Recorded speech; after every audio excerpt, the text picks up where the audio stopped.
Paul, lovely to see you. Welcome. All right, how about now? Can you hear me now? Perfect. Guys, let's share some fire with Paul. And Paul, I'll just leave the air for you. And thank you so much for joining us and being here. It's a pleasure. You It's all bet. yours. Yeah, well, they can save the fire until I earn it. All I've done now is turn my mic on. So, yeah, so Okay. yeah, let's get started. So the general topic obviously is storytelling for culture. But in particular, what I want to do is talk about these things. This is up here mostly for my benefit, not yours. But I want to talk about why culture stories matter. I'm going to give you an example of two very different culture stories and see the difference it makes in the organization.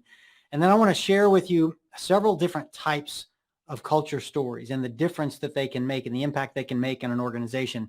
And there are 5 or 6 of them that I want to go through. And then I want to end with a recommendation and to explain to you how I think you might be able to develop a training program to develop better culture and values in your organization using storytelling. Right. So let me dive right in to the first one, which is why culture matters. So I want to talk about 2 different companies. One is IBM and one is Revlon, the makeup cosmetics company. So back in the 80s, the CEO of IBM was Tom Watson, and the CEO of Revlon was Charles Revson, the son of the founder of the company. And they had 2 very different cultures because of the men who led the companies. So, for example, at IBM, there was part of company legend has it that at one point, Tom Watson and the entire leadership team were going on site visits to visit their various manufacturing plants. And they were at one of them when they got there. They got out of their cars and they walked up to the gate. And there was this young, 19-year-old security guard guarding, at the front gate to let people in. And they were all showing their badges so they could get in. It's a secure site. And it got to Tom Watson, his turn, and he realized he didn't have his company badge.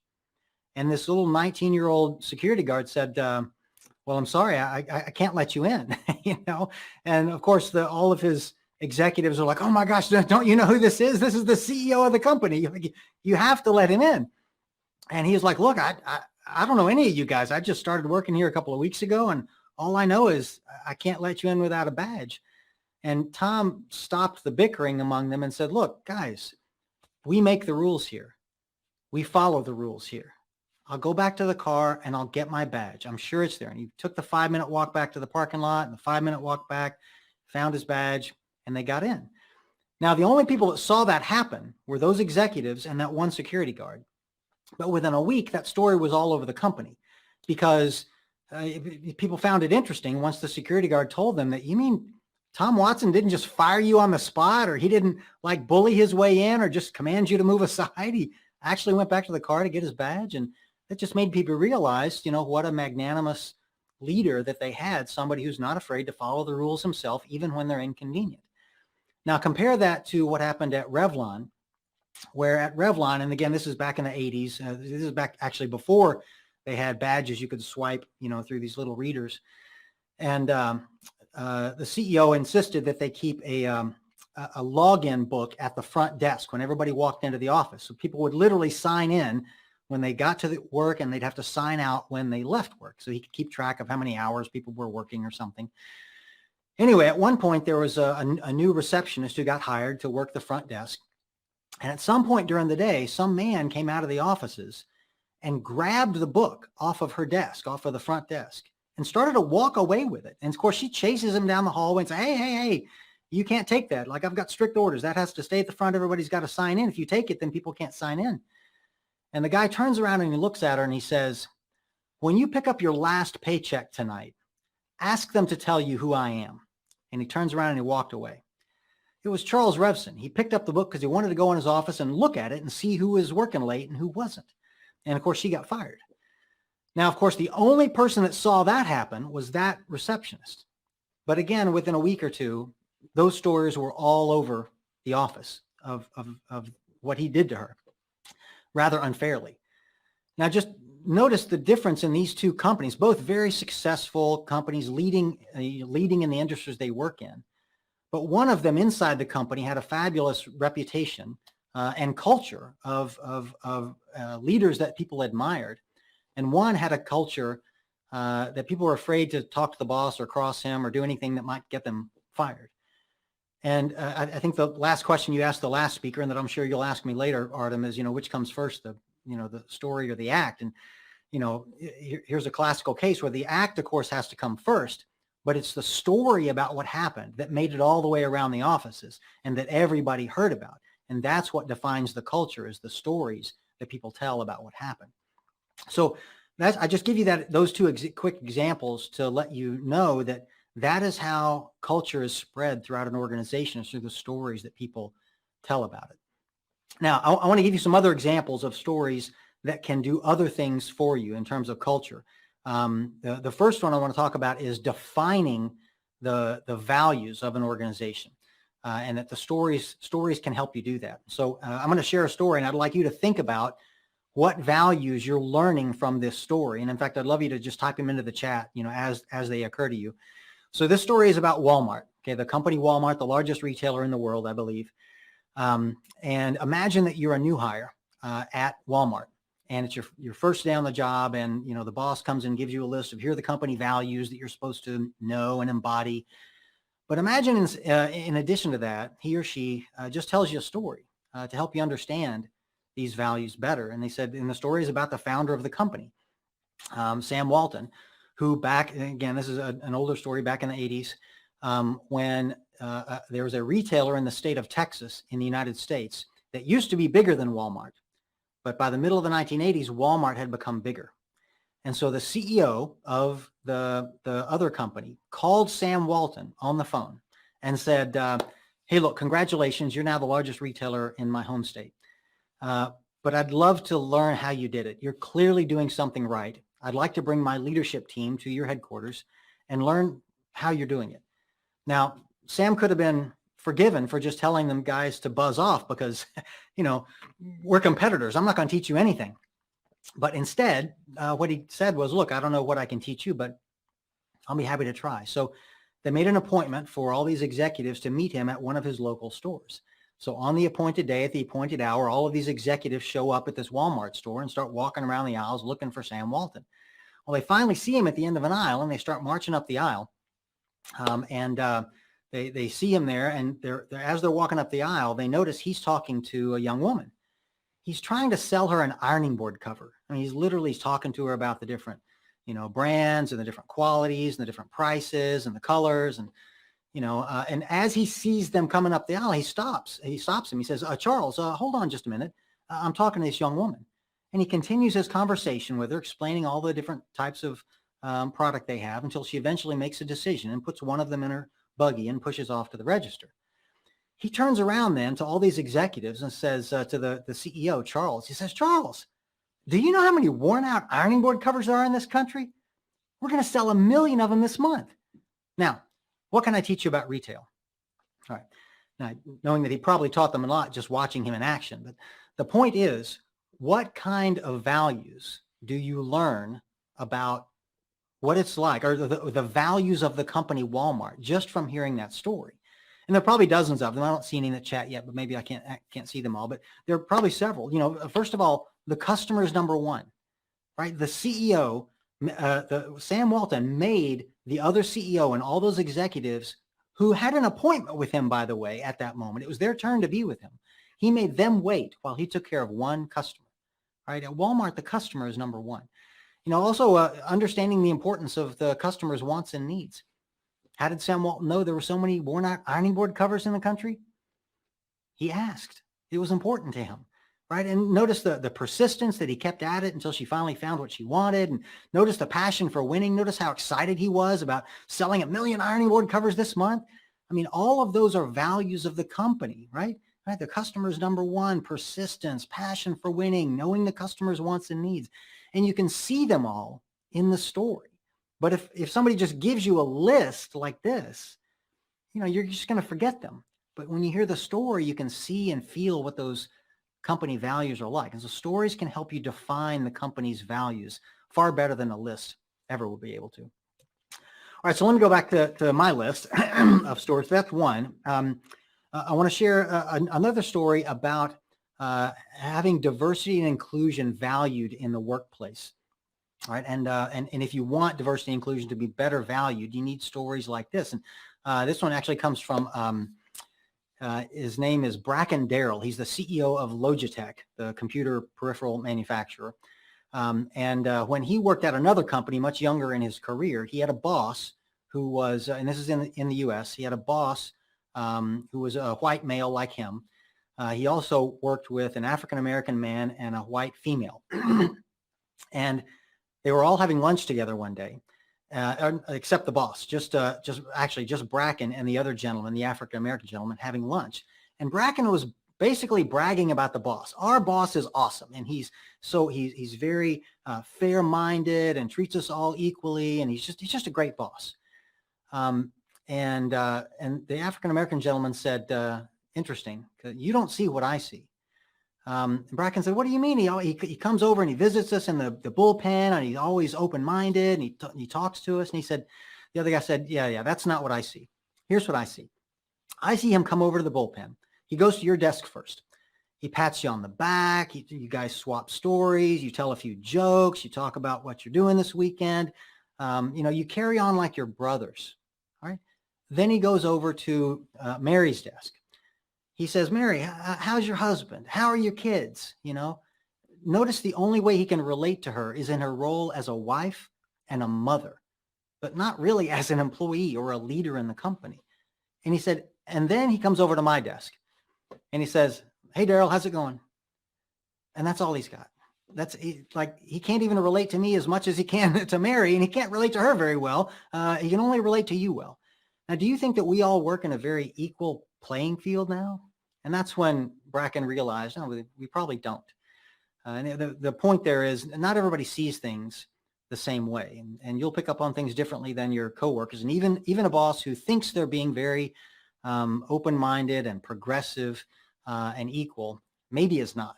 And you need to see things through a lot of people's eyes. So that's a diversity and inclusion eye-opening story.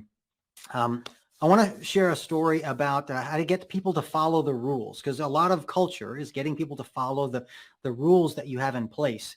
And this is actually something that happened to me personally. It's actually my first week on the job at Procter & Gamble, and I worked there for 20 years. But my first week on the job, everybody's first week on the job, they send you to a training class across the street, across from the global headquarters in another building on the 5th floor. And they do that because they want you to spend the whole week there in training. They don't want you to come back over to the office and get involved with your work. They want you to really learn, what you need to learn that first week. In fact, so much so that they put a cafeteria over there, and they don't charge you for lunch or breakfast, I think. So they encourage you to get here early, stay through lunch, and learn. And lunch is on us, just stay in this building, this training building all day. Well, during my first week, the people who were training us were telling us stories about people who'd been trained before us. And they told us a story about this one guy who a few years earlier had joined the company and spent his week in training, just like I was doing at that moment. But then a few weeks later, after he started his real job and he was working across the street, he got to work one day and realized he'd left his wallet at home. So he didn't have money to buy lunch, and normally you go out to some restaurant or whatever for lunch, or go to the company, the real cafeteria in the main building, and of course you have to pay for it. Well, he didn't have money for lunch, and he was too embarrassed as a new hire to ask anybody to borrow money. But then he remembered that across the street in the training building, you can get lunch for free. And even though he wasn't training that week, he thought, well, nobody will notice, right? I mean, I'm just a young kid, 21 years old, new hire. I'll fit right in. So he goes over there and he just walks through the line and he gets his lunch and he sits down and eats it, and nobody charges him a dime. And he's so proud of himself that he does it again the next day, even though he remembered his wallet. And then he did it again the next day. And then he told one of his buddies, hey, look, we can come over here and get free lunch every day and nobody knows, right? So both of them started going for weeks. They were going and getting free lunch every day. And then, of course, the ladies that run the cafeterias started noticing these same guys coming through every day. And clearly they weren't the trainers, and they clearly weren't new hires, because you only get trained for a week. So they made a few phone calls, and the guys eventually got caught, and they got fired in as unceremonious a fashion as you can imagine. And so our trainers were telling us the story about how embarrassing it was for the security guards to come to the desk of these two young guys and escort them to the front doors of the building and, fire them, and didn't even let them bring their stuff. And so, which we all laughed about at the time. But the point is, we learned a very valuable lesson, and it's about doing the right thing. Like there was no written rule book it was not written in any rule book that said that you can't go get a free lunch across the street at the training building unless you're in the training class. But it seems pretty obvious that it's only for people who are being trained. Otherwise, the whole company would eat there. And so we learned to do the right thing, even if it's not written in the rule book, right? And they could have just told us, hey, look, since you're new at the company, I'll give you some good advice. Don't do things that are wrong, even if they're not written in the rule book. I mean, that just doesn't mean anything. But hearing a story about these guys who got fired so flagrantly for, violating an unwritten rule made us think twice about any other thing that we might do that maybe nobody told us not to do, but still doesn't seem right. Right. And that just set the tone. That was the first story I ever heard of the company. And it's with me to this day because it was so powerful. All right.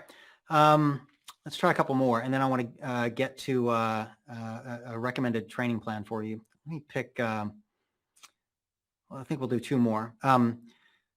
So we just talked about stories that can help you follow the rules, but there are stories that can help you know when it's time to change the rules as well. Some of you may have heard there was a study done with rhesus monkeys, I believe. So just imagine this scenario. I'll just describe it, although this is an actual experiment that's been done. Imagine you got 5 monkeys in a cage, and there's a ladder in the middle of the room, and there's a bunch of bananas hanging from the ceiling. And these monkeys get hungry eventually, so one of them starts to climb the ladder to get the bananas. And the researchers are outside the cage with like a fire hose, and as soon as the monkey starts climbing the ladder, they turn the fire hose on him and douse them all with this cold water. And so the monkey, of course, gets down and shakes himself off and, maybe tries it again 2 or 3 more times, or 2 or 3 other monkeys might try it. And every time they get doused with this cold water. So they pretty quickly learn, okay, climbing the ladder is off limits. Like none of us are going to climb the ladder because it's just going to get us doused. They're not stupid. Well, the experiment goes, you take one of those monkeys out and you put a new monkey in, a monkey that wasn't around to see any of this water hose business. And that monkey eventually gets hungry and he sees the ladder and the bananas and he starts climbing the ladder. Well, what's going to happen? The other 4 monkeys attack that monkey to keep him from climbing the ladder because they don't want him to get doused with water, and they don't want the rest of the cage to get all wet with water, and they don't want themselves to get doused. So they prevent him from doing it. Well, then take out another monkey and replace it with a new monkey, and the same thing will happen, and then replace another monkey and another monkey out. And eventually you can replace all 5 monkeys with new monkeys that have never seen the fire hose turned on. But every one of them, anytime you put a new monkey in, will attack the new monkey to keep it from climbing the ladder, and none of the monkeys will climb the ladder because they've learned that from the other monkeys, even though they didn't learn it themselves from the fire hose. And that is how corporate policy is often formed. That's how the rules are often formed, right? We learn from our behavior. So sometimes you have rules that are so old that nobody remembers why we have that rule to begin with, and maybe it's not even necessary anymore, but we keep following it blindly. So every once in a while, we need to kind of reset our expectations on the rules and see if they're still necessary. And a story like that can help people realize, yeah, that probably does happen, and we probably need to do something about it. All right. Yeah, one more, and then we'll get to a training plan for you. And that is that there are stories that can help people realize how important it is to understand the local culture wherever this particular office in your company is. This story is actually about a guy at Procter & Gamble. This is probably 1995, right, in Kobe, Japan. Right, in 1995, I think it was in January, in Kobe, Japan, there was an enormous earthquake. Okay, one of the largest that the country had ever seen.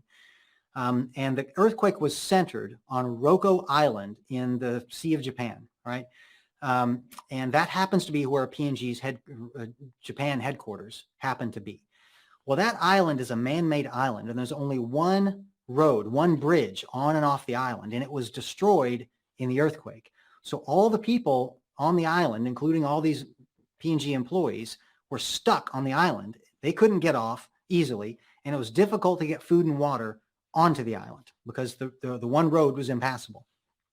Well, so things got desperate at that point, and all the vending machines pretty quickly, after a few days, got emptied out of of a lot of the food. But there was at least one vending machine that was still working that had soda pops, Coke, Coca-Cola, and Pepsi and things. And so there was a line of employees lined up to get some of these drinks.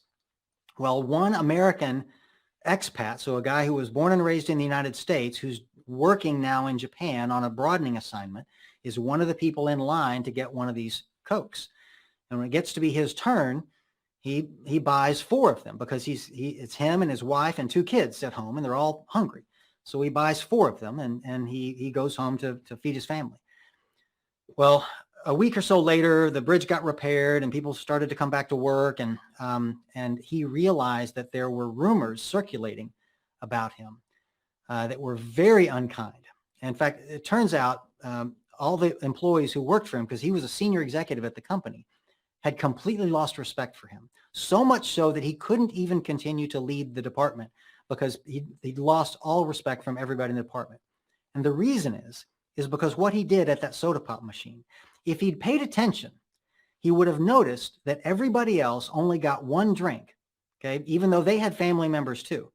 They bought 1 drink, and then they got back in line at the end to wait their turn to buy a second drink, and then got back in line again to wait their turn to buy a third drink, all right? Because that was the fair thing to do. And in Japan, fairness is very important to people. It's a very important part of their culture.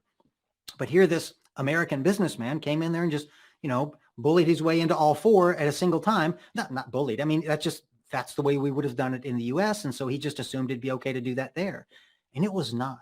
And it cost him his job. His management had to bring him back to the US because he just could not lead in that department anymore.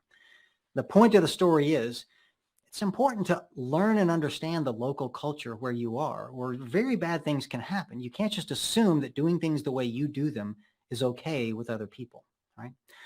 Okay, let me skip then to this last idea. If you want a culture, if you want to develop a strong culture, you really need a training program to train people in the culture. I mean, it starts, of course, with leadership exhibiting these behaviors, and then stories that get developed about them, like the kind of stories that I'm sharing. But if you want to go one step further and actually train your employees on the culture, there is a way to do it. So start with, what are your company values and ethics, right? Just make a list of them, okay? I actually did some research to develop a training course on this for LinkedIn Learning, and I interviewed people at dozens of companies, and this is a list of the type of leadership values that I found, right? Getting results, safety, integrity, passion for winning, cooperation, customer focus, etc. Right? Now, usually when you train people on your culture, you give them the list. Right? Here's what's important at this company. Here are our values and culture and ethics. And that's fine. I suppose you should give them the list.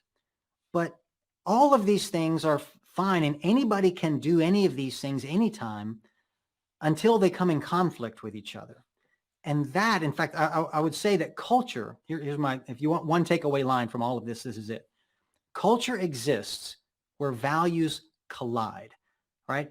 You can have integrity all day long until the moment that gets in the way of you getting results, okay, which is another company value. You can have a customer focus all day long until it comes in conflict with having shareholder focus. And maybe those two things, you can't do both of them at the same time. Maybe you want to be safe, but getting results is hard to do when you're trying to be safe. And being safe may be hard to do when you're trying to get results.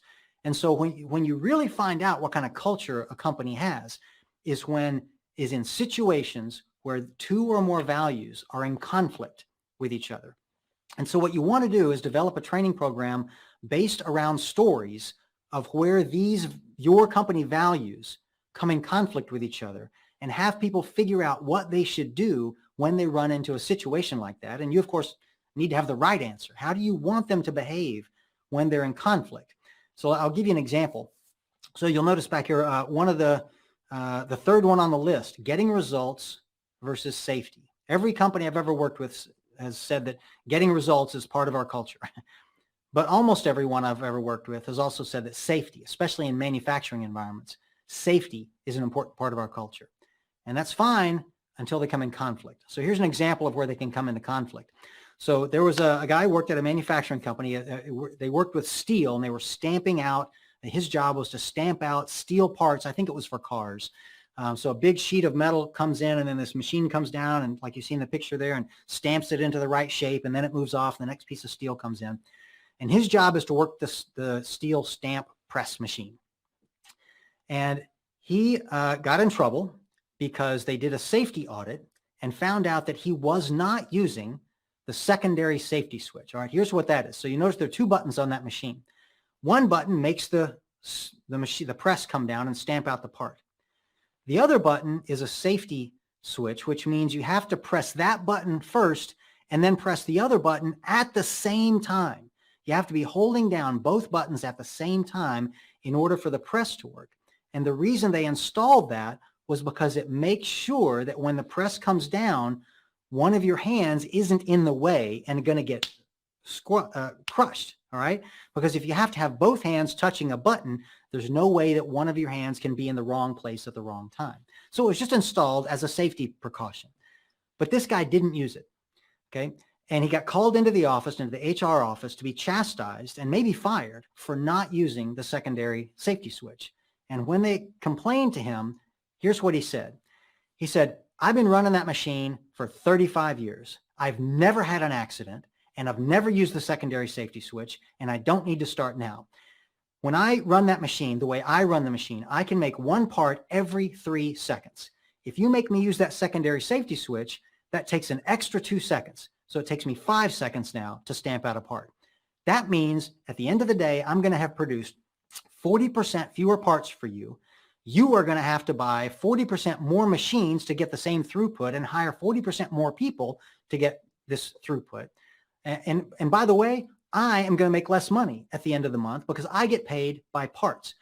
Putting in that secondary safety switch was unnecessary, and it's the worst financial decision you could have ever made for this company and for me personally. I'm not going to use it. Right? Now, here's a guy who knows the company values, getting results, right? Well, and safety. But he's made a choice as to which one's more important. And maybe that's okay with the company, or maybe it's not. Okay. But now that you know that story, okay, there really is a trade-off. If we try and be safe, if we follow the procedures, we're not going to make as much production. We're not going to have as much revenue. We're going to have higher costs and lower profits. And our people are going to get paid less. It's worse for everybody financially. Right? So now you have a dilemma. Like I said, culture happens where values collide. So what I did for the training class is I developed a set of 15 or so stories like this, where two different values are in conflict with each other. And that's what people get in the training class, is that case study. And then they have to figure out what the right thing to do is in those situations and struggle through it. And you can do the same thing, I think, in your organization. Figure out what your values are, which ones come into conflict with each other, develop stories like that, and then make that part of your training program. All right, Artem, I think I'm at the end of my scheduled time with a few minutes left for questions if we want to do that.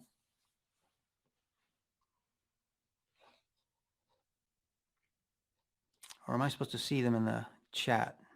Paul, hi, it's me back again. So guys, please write your questions to the chat. In the meantime, Paul, that was awesome. I love the stories that you used as examples. And Galina is absolutely right. So many vivid stories. Thank you for sharing these. You know, while we're waiting for the questions from the audience, I was thinking, like this moment when they decide on this coworker, whether they punish him or reward him for doing this, they actually like do an action that creates new stories that later on creates values, just like the moment when the story of the punishment with the book that you've begun with. So I thought maybe, like from your experience, what other ways of doing things by leaders creates new stories that employees will share around the company to express values and culture? Anytime a leader does something unexpected, it generates a story, right? If the leader just does their job the way everybody expects them to do their job, it's not newsworthy, right? But and you would have expected, Tom Watson to just say, look, I'm the CEO of the company. I forgot my badge. Big deal. Let me through. But he didn't do that. He did something unexpected. So it's those unexpected moments that I think are the key story generators. Awesome. I totally agree with that. I actually use a part of my course where I say, well, if there's nothing unexpected, then it's not the story, basically. Lovely. Again, if you have any questions, please put them in the chat. But as as it often happens when a presentation is clear, there are often like low questions. Tatiana has one. Well, they can send me some. I'll put my email up there, so if people have one later, feel free to reach out. Yeah, I'll actually put your links in too. So let me just translate that one for you. Tatiana is writing. Yep. Can you use stories about someone breaking rules to transmit or communicate a certain value? Oh, absolutely. But it would be best, of course, if they got caught and they suffered consequences, right? So if you tell a story about somebody who broke the rules and got away with it, then all you're going to do is encourage people to break more rules, right? So the story you need to tell is somebody who broke the rules and they got fired or they got, whatever bad happened. They need to have suffered some consequences, and preferably the company and maybe other employees suffered consequences as well. Because sometimes people will be willing to break rules if they're the only one that are going to suffer as a result. But if they're going to get their coworkers in trouble, or they're going to hurt the company in general, and if the company doesn't make as much money, maybe some people will get laid off, and nobody wants to cause that. So the consequences of the bad behavior needs to be clearly spelled out in the story, and that usually motivates people to not break those rules.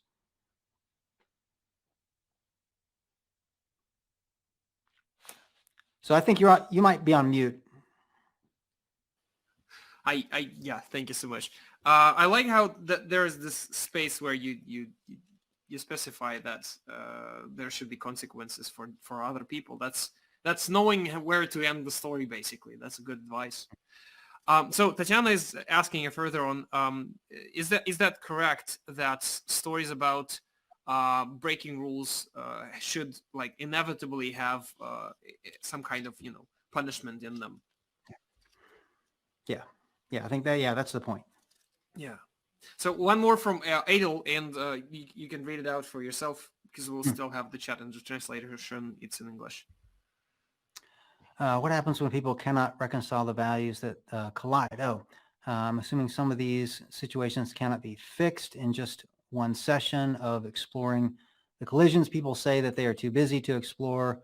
What can you counter to that? Well, yeah, I think you're right. There are going to be times where these collisions are difficult to navigate, and it's difficult to make the right decision. But people in those situations will always make a decision, right? I mean, they're going to do one thing or the other. They're not going to do neither. So people are making those decisions, and the question is, does management support that decision?